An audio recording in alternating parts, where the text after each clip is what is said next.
वास्कल नगर में एक ब्राह्मण परिवार रहता था। पति का नाम बिंदुक था और पत्नी का नाम चंचला था। ध्यान से सुनना कथा को, ये शिव महापुराण की कथा का महत्व है। 24,000 श्लोक है शिव महापुराण की कथा में, 12 संहिताओं में बटी हुई है। भागवत कथा में 18,000 श्लोक है, राम कथा में 24,000 श्लोक है। राम कथा 7 कांडों में बटी हुई है। भागवत कथा 12 स्कंदों में बटी हुई है। वास्कल नगर में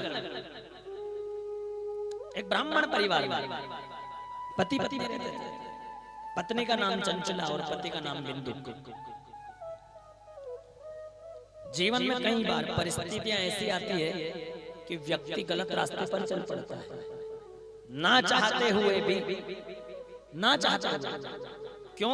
बोले ये मन जो है ये इंसान के वश में नहीं है। मन कहीं ना कहीं किसी न किसी प्रलोभन में आ जाता है। आम का बगीचा लगा हुआ, उसमें आम आ रहे पके पके, पीले पीले आम है। उस बगीचे के पास में से हम जा रहे हैं। उस आम को किसने देखा? आंखों ने, लेकिन मन में आम खाने की इच्छा हो गई और मन ने पैरों को इशारा दे दिया कि तू चल, आम खाना है। बस ये मन ही अच्छा काम करवाता है और ये मन ही बुरा काम करवाता है। चंचला और बिंदुक दोनों पति पत्नी अच्छी जिंदगी जी रहे थे, शिवालय जाते थे, पूजा पाठ करते थे, अच्छी जिंदगी जी रहे थे। लेकिन एक मोड़ आया, दोनों पति पत्नी के रास्ते बदल गए। बिंदुक गलत रास्ते पर चला गया तो चंचला भी गलत रास्ते पर चली गई। जितने यहाँ बैठे निवेदन है, एक भगवान का नाम है जो हमको गलत रास्ते से बचाता है। एक ईश्वर का नाम है केवल, जो कहीं ना कहीं किसी न किसी मोड़ पर हमको वो आकर एक मार्गदर्शन दे देता है। एक शिव की चौखट है, एक मेरे विठ्ठल का मंदिर है, जहां हम गलत काम के बारे में सोच भी नहीं सकते। लेकिन बिंदुक और चंचला के रास्ते बदल गए। बिंदुक गलत रास्ते पर चला गया, पत्नी भी गलत रास्ते पर चली गई। समय आया, बिंदुक की मौत हो गई, पत्नी विधवा हो गई। मौत हो गई पति की, आज पत्नी मौत विधवा हो गई पति की मौत होने के बाद। चंचला आजाद हो गई। जितने यहाँ बैठे निवेदन है, हमारे घर भी हम बनाते हैं तो घर में भी दहली बनाते हैं। बोलिए हाँ जी कि ना जी? घर भी हम बना रहे हैं, मकान बना रहे हैं तो उसमें भी दहली बनाते हैं। क्यों? बोले ये दहली मर्यादा की रेखा है। मां सीता को रावण कभी भी हर के नहीं ले जाता अगर लक्ष्मण रेखा नहीं लांघती तो। जितनी मेरी बहनें बेटी अनमैरिड, जिनकी शादियां नहीं हुई है, उन बेटियों से निवेदन है, अनमैरिड बहन, माँ सीता की कथा बताती है हमें, ये रामचरितमानस की कथा बताती है। माँ सीता के सामने लक्ष्मण जी ने लक्ष्मण रेखा खींची कि माँ इससे बाहर मत जाना, खतरा है। लेकिन माँ सीता रावण के बहकावे में आ गई और लक्ष्मण रेखा पार करके दान करने चली गई। रावण ने हाथ पकड़ा और अपने पुष्पक विमान में बिठा लिया और लंका की ओर लेकर चला गया। केवल एक गलती ये करी कि वो मर्यादा की रेखा लांघ दी। और आज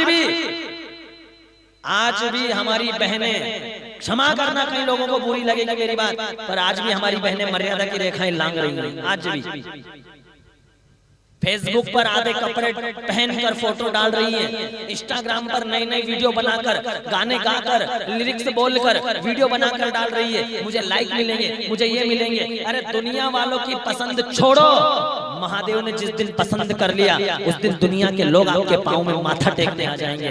पसंद करवाना हो तो उसको करवा।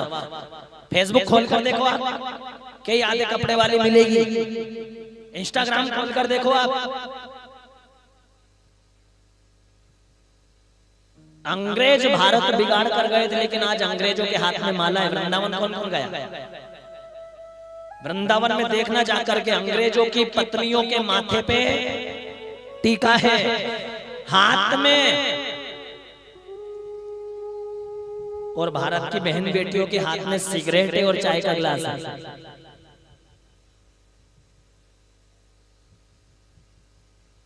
फिर कहते हैं कि हमारी बेटी के साथ जावेद ने गलत कर दिया, नावेद ने गलत कर दिया।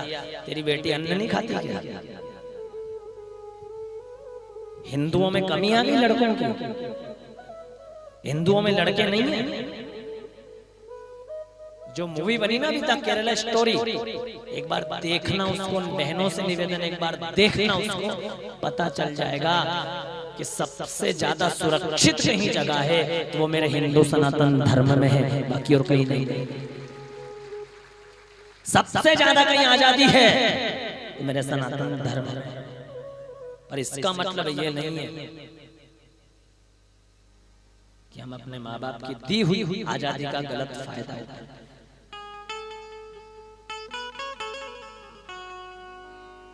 पुणे की बात है, ये पुणे की, आपके पास खबर आई नहीं आई मुझे नहीं पता। 2019 में एक मुसलमान ने 19 साल की एक लड़की का किडनैप कर लिया। हिंदू लड़की थी, उस लड़की से निकाह कर लिया, उसके साथ टॉर्चर किया, सिगरेट से उसके शरीर को जलाया, उसके साथ गलत काम किया। उसके माँ बाप ने FIR करवाई, ढूंढते रहे। 16 मई को वो लड़की मिली है। 2019 से गायब थी और अभी 16 मई को मिली है। कहां सो रहे हैं हम? निवेदन है मेरी बहनों से, हाथ जोड़ के निवेदन, मोबाइल की लत से बच जाना। जो मोबाइल के चक्कर में पड़ा वो दुनिया के झमेले में पड़ जाएगा, ये पक्का है।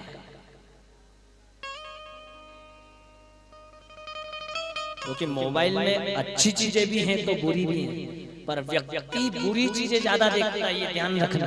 अच्छी चीजों पर नजर नहीं जाएगी।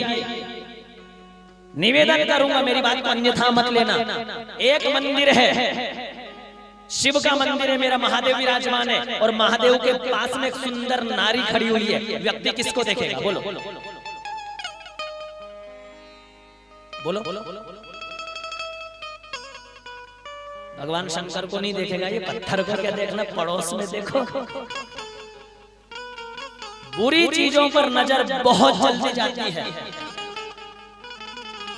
इसलिए सूरदास जी का नाम सुना होगा।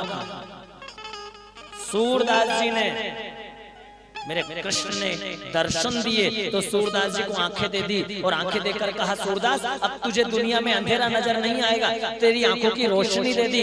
तब सूरदास ने कहा, मुझे आंखें नहीं चाहिए। क्यों? बोले, मुझे जिसके दर्शन करना थे मैंने उसके दर्शन कर लिए, राधा और कृष्ण के। अब मुझे दुनिया को नहीं देखना। क्यों? बोले, दुनिया में गलत चीजें ज्यादा नजर आती है, अच्छी चीजें तो कहीं पुण्य उदय होता है तब जाकर नजर आती है। इसलिए मुझे अब आंखें नहीं चाहिए।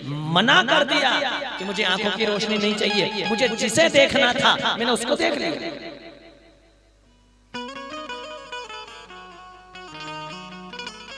निवेदन, आज मर्यादा की रेखा अगर हम पार करेंगे तो हमारे साथ गलत होगा। चंचुला ने गलत किया, पति मर गया, विधवा हो गई, मर्यादा की रेखा लांघ दी। चंचुला के कई पुरुषों के साथ संबंध बने, कई पुरुषों के संपर्क में रही, पूरा जीवन चंचुला ने बर्बाद कर दिया, क्योंकि रोकने वाला कोई नहीं था। और नारी के जीवन में ये 4 लोग बहुत महत्व रखते हैं। नारी के जीवन में बचपन में पिता का साया जरूरी है, बचपने में पिता का साया जरूरी है, जवानी में भाई का साया जरूरी है, शादी के बाद पति का साया जरूरी है, और बुढ़ापे में बेटे का साया जरूरी है। तो वो नारी सुरक्षित अपने जीवन को आराम से बिता सकती है। 4 लोगों का साया नारी के जीवन में होना जरूरी है। इसलिए हमारे घर में मकान बनाते तो दहली बनाते हैं कि इसको लांघो। आज भी मेरे भारत की संस्कृति, आज भी आप गांव में चले जाओ, आज भी आप जहां संस्कार है, जहां पर बड़ी बड़ी सीटियों को छोड़कर, आज भी मेरे भारत की माता बहन अगर अपने घर से बाहर निकलेगी तो सबसे पहले अपने साड़ी का पल्लो सर पे रखेगी, फिर दहली पार करेगी। ये मेरे भारत के संस्कार है, ये गांव के संस्कार है। आज भी